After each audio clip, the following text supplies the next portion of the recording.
I used nearly 11,000 marshmallows to make a 6.5-foot cactus. That's right, dessert meets desert, and this project truly tested my sanity. So stick around, because this sweet sculpture takes a wild turn. That's my stupid face next to one of my most ironic college projects ever, and nearly 12 years later, I'm recreating it to be even better and bigger than before. Okay, maybe not that big. I cut the excess into 2 pieces, and the taller tube will become a flange for a base that the cactus will slip over sturdily, like I'm demonstrating here. That flange will be secured to a nice stained piece of wood, but for now, I'm merely making a base from scraps just to be able to hold the cactus upright as I construct it.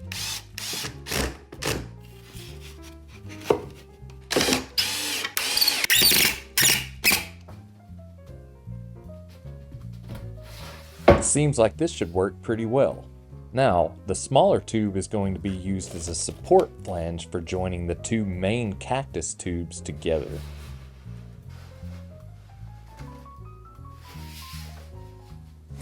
As for the arms, I'm using PVC pipe, but merely as a tool to create some sturdy cardboard rolls. I created 4 because I'm not sure how much I'll need, especially since I'll have to make cuts for angling the arms correctly. You can see at the black line how the next sections will arise, so with the arm pieces cut, the most important is the one directly attached to the body, but you can see the problem here. So I use my critical thinking skills to try and flatten out the attachment point.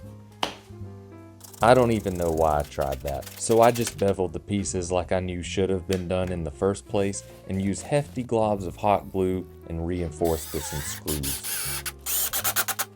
Now let's get those bad boys fully assembled.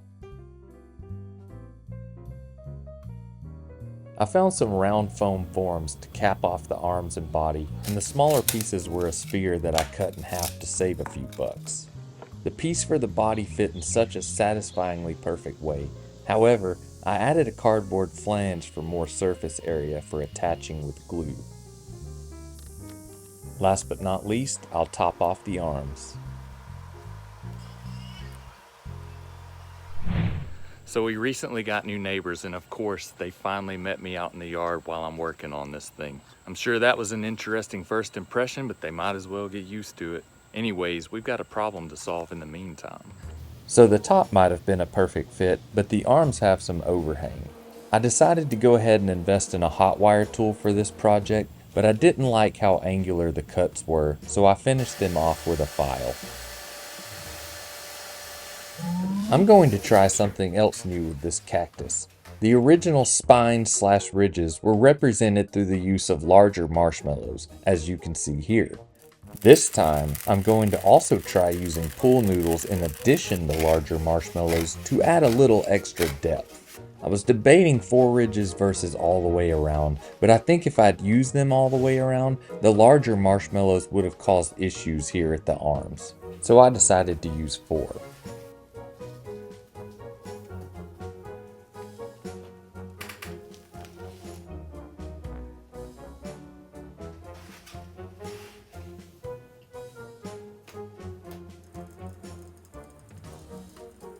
With those attached, a coat of paint puts us one step closer, right?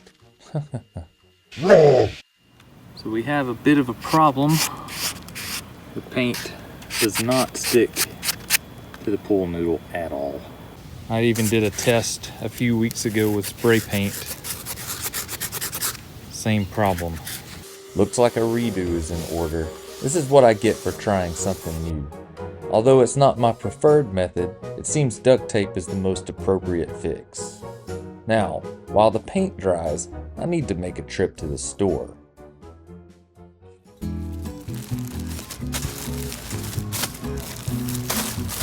I doubt this will be enough, but I'm kind of embarrassed right now. So I'm coming home from the store and the self-checkout attendant was like, "Ooh, are we having a bit of a campfire?" And I was like, well, it's something not quite so normal. And I showed her a picture of the the cactus that I did in college. And I said, yeah, it's definitely strange. And she said, well, sometimes strange is good. Quite frankly, I agree with that. I am curious to know though, is there something that I could have used besides marshmallows to convey this sense of irony that I'm going for with this project? Let me know what you think down in the comments.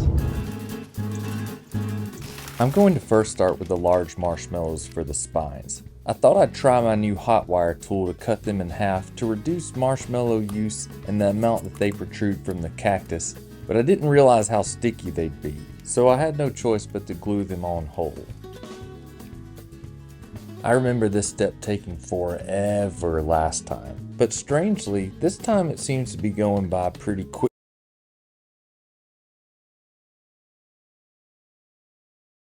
So yeah, this step does take forever, especially with the smaller marshmallows, and since summer break is now sadly over. I'm an art teacher if you didn't know. I wouldn't doubt if some of my students are watching this now. Those stalkers always find your socials.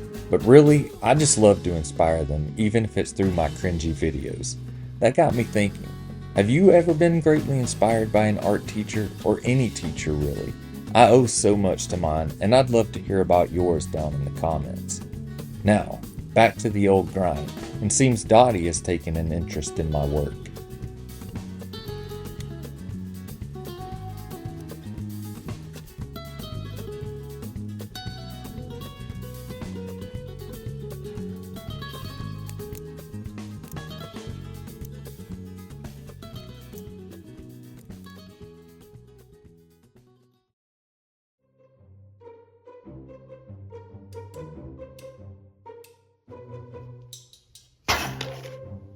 $10,773 pieces of sweet misery.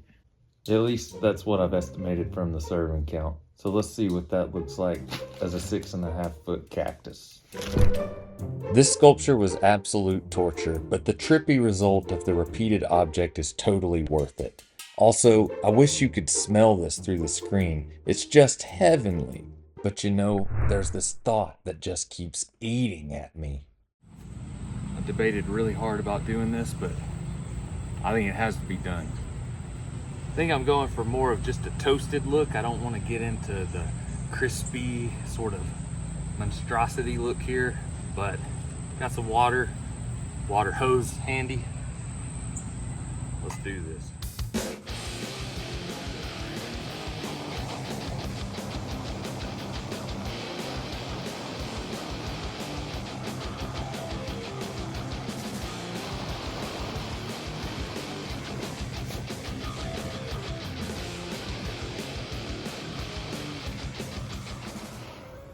So that didn't really go according to plan.